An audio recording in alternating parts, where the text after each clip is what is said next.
নমস্কাৰ বন্ধুসকল $1 90 টকা হ'ল रुपया अमेरिकी डॉलर के मुकाबले 90 के पार चला गया है। আমাৰ কি আহে যায় কাৰণ ডলাৰটোতো ইণ্ডিয়াৰ কাৰেন্সি নহয় আমি হয়তো সকলোৱে তেনেকৈ ভাবিব পাৰোঁ কিন্তু কথাটো আচলতে তেনেকুৱা নহয় ডলাৰ যদি উঠা নমা কৰে তেতিয়াহ'লে ভাৰতৰ ইকনমিটো কিন্তু বাৰুকৈ ইফেক্ট কৰে শ্বেয়াৰ মাৰ্কেট ডাউন হৈ যায় ভাৰতত বস্তুৰ দাম বাঢ়িবলৈ আৰম্ভ কৰে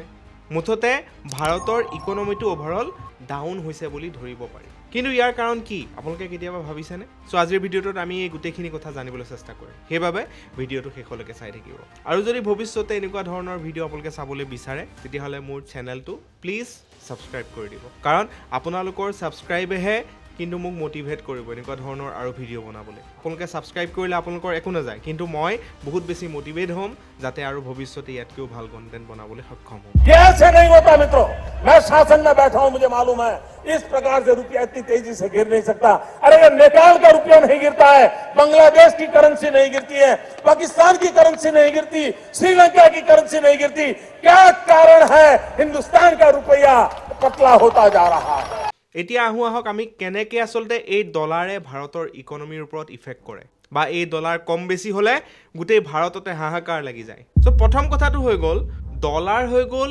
ৱৰ্ল্ডৰ এটা গ্লোবেল কাৰেন্সি মানে পৃথিৱীৰ প্ৰায়বিলাক দেশতে ডলাৰক কাৰেন্সি হিচাপত ধৰি পেলাই ট্ৰেড কৰা হয় মানে ব্যৱসায় কৰা হয় যদি ভাৰতে বেলেগ এখন দেশৰ পৰা কিবা এটা বস্তু কিনিবলৈ যায় তেতিয়াহ'লে কিহত কিনিব লাগিব সেই ডলাৰত কিনিব লাগিব সেই গতিকে যেতিয়া ডলাৰ কম্পেৰেটিভলি ৰুপিজতকৈ বহুগুণে বাঢ়ি যায় তেতিয়া কিন্তু সেই বস্তুবিলাক ভাৰতে বেছি দামত কিনিব লাগিব যিবিলাক বস্তু ভাৰতে ইম্পৰ্ট কৰি আনিব সেইবিলাক বস্তু দামটো অট'মেটিকেলি বাঢ়ি যাব এতিয়া ছেকেণ্ড কথা হৈ গ'ল যদি কোনোবা মানুহ বাহিৰত ফুৰিবলৈ গৈছে ছাপ'জ আজি ভাৰতৰ মানুহ কোনোবা এখন দেশত ফুৰিবলৈ গৈছে য'ত ডলাৰ কাৰেন্সি হিচাপত ব্যৱহাৰ কৰা হয় তেতিয়াহ'লে বেছি খৰচ হ'ব কেনেকৈ যদি আগতে $1 80 টকা আছিলে ছাপ'জ এতিয়া 90 টকা হৈ গ'ল তেতিয়াহ'লে সেই দেশখনত $1 ছাপ'জ বিস্কুট এটা আগতে 80 টকাত কিনিবলৈ পাইছিলে ভাৰতৰ ব্যক্তিজনে আজি গৈ পেলাই কিন্তু 90 টকাত কিনিব লাগিব সেই একেখন বিস্কুটকে কিন্তু সেই আমেৰিকাৰ ব্যক্তিসকলে সেইখন বিস্কুট কিন্তু $1তে কিনি আছে সো আল্টিমেটলি লছ কাৰ হৈছে আমাৰ ভাৰতৰ সো বিভিন্ন ধৰণে ডলাৰে গোটেই পৃথিৱীখনৰ ইকনমিটো আচলতে কণ্ট্ৰল কৰি থাকে বিশেষকৈ অইল ইণ্ডাষ্ট্ৰীৰ প্ৰাইচটো ডলাৰে নিয়ন্ত্ৰণ কৰে মানে অইল কোনোবাই যদি কিনিছে বা বেচিছে তেতিয়াহ'লে কিহত বেচিব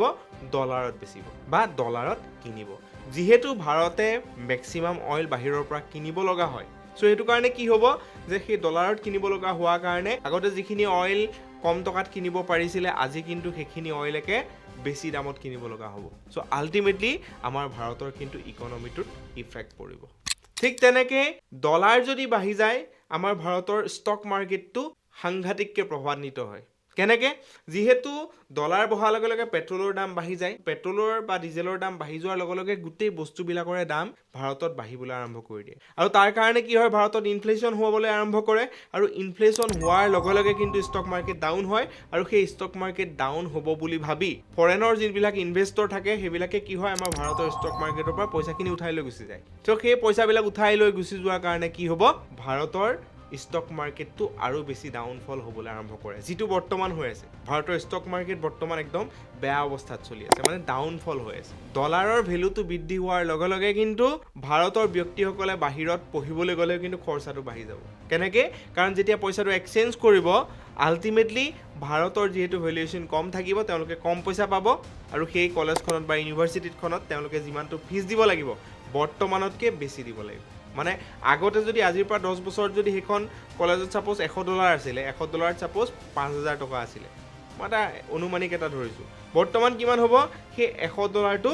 9,000 টকা হ'ব আমেৰিকাৰ মানুহে $100 দি আছে কিন্তু ভাৰতৰ মানুহে গৈ পেলাই তাত গৈ 9,000 টকা দিব লাগিব মানে আল্টিমেটলি ডলাৰটো এটা মানে বেঞ্চমাৰ্ক ডলাৰটোক বেঞ্চমাৰ্ক হিচাপত লৈ পেলাই বাকীবিলাক কাৰেন্সি গণনা কৰা হয় সেইটো কাৰণে পৃথিৱীৰ গ্লোবেল কাৰেন্সি বুলি ডলাৰক ধৰা হয় গণ্য কৰা হয় আৰু প্ৰায় সকলোবিলাক বস্তুৱে ডলাৰতে আদান প্ৰদান কৰা হয় যিমানবিলাক বস্তু আছে এতিয়া আমাৰ ভাৰতৰ ডাঙৰ ডাঙৰ যোনবিলাক বিজনেছমেন আছে তেওঁলোকৰ ৱেল্থটো কিহত কাউণ্ট কৰা হয় ডলাৰতে কাউণ্ট কৰা হয় পৃথিৱীৰ গ্লোবেল ইকনমিৰ যিসকল ডাঙৰ ডাঙৰ লিডাৰ আছে তেওঁলোকৰ ৱেল্থটো কিহত কাউণ্ট কৰা হয় ডলাৰত কাউণ্ট কৰা হয় চ' আল্টিমেটলি কিন্তু ডলাৰটো বহুত বেছি ইম্পৰ্টেণ্ট বহুতে কৈ আছে যে ডলাৰ কিবা হ'ল অমুক হ'ল আমাৰ কি আহে যায় কিন্তু সেইটো নহয় ডলাৰ যদি বৃদ্ধি পায় যদি ভাৰতৰ পইচাৰ ভেলুৱেশ্যনটো যদি কমি আহি থাকে তেতিয়াহ'লে কিন্তু ভাৰতত ইনফ্লেশ্যন হ'বলৈ আৰম্ভ কৰিব তেতিয়াহ'লে কিন্তু ভাৰতৰ ইকনমি ডাউন হ'বলৈ আৰম্ভ কৰিব তেতিয়াহ'লে কিন্তু ভাৰতৰ মানুহ বাহিৰত গৈ পঢ়িবলৈ বেছি টকা লাগিব তেতিয়াহ'লে কিন্তু ভাৰতৰ মানুহ বাহিৰত গৈ ফুৰিবলৈ বেছি টকা লাগিব আল্টিমেটলি ভাৰতৰ কেওফালে মানে লছতে যাব মানে এটা লছ ইকনমিলৈ পৰিৱৰ্তন হ'ব কিন্তু ডলাৰ বাঢ়ি গ'লে কিছুমান লাভো আছে চ' সেই লাভকেইটা এনেকুৱা ধৰণৰ ছাপ'জ আমাৰ ভাৰতে কিবা বস্তু এক্সপৰ্ট কৰি আছে মানে ভাৰতৰ পৰা ৰপ্তানি কৰিছে বেলেগ দেশলৈ পঠাইছে তেতিয়াহ'লে কিন্তু কি হ'ব ডলাৰ যদি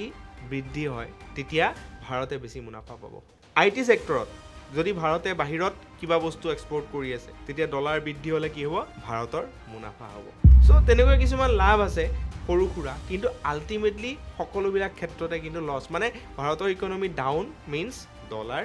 আপ মানে ডলাৰে গোটেইখিনি কিন্তু নিয়ন্ত্ৰণ কৰি আছে ডলাৰ ভেলু বাঢ়িলে আৰু এটা লাভ আছে কোনোবা যদি ভাৰতীয় মানুহ বাহিৰত বৰ্তমান চাকৰি কৰি আছে যিহেতু ডলাৰৰ ভেলু বাঢ়ি গ'ল 90 টকা হৈ গ'ল তেওঁ যদি ভাৰতলৈ বৰ্তমান পইচা পঠায় তেতিয়াহ'লে আগতকৈ বেছি পইচা পঠাব পাৰিব মানে ভাৰতত এক্সচেঞ্জ হৈ পেলাই সেই পইচাখিনি বেছি হৈ যাব তাৰ পৰা $1 পঠাব ভাৰতত 90 টকা হ'ব আগতে $1 পঠাওঁতে 80 টকা আছিলে এতিয়া 90 টকা হ'ব ছাপ'জ $1000 পঠাই দিলে আগতে 80,000 হৈছিলে বৰ্তমান 90,000 হ'ব চ' কিছুমান সৰু সুৰা লাভ আছে কিন্তু সেইবিলাক আচলতে ইনডাইৰেক্ট লাভ মানে সেইবিলাকে আমাৰ নিচিনা সাধাৰণ মানুহবিলাকক ইম্পেক্ট নকৰে সেইবিলাকে সেই ডাঙৰ বিজনেছমেন ডাঙৰ ব্যৱসায় কৰা মানুহ ডাঙৰ চাকৰিয়াল IT ছেক্টৰ ডাঙৰ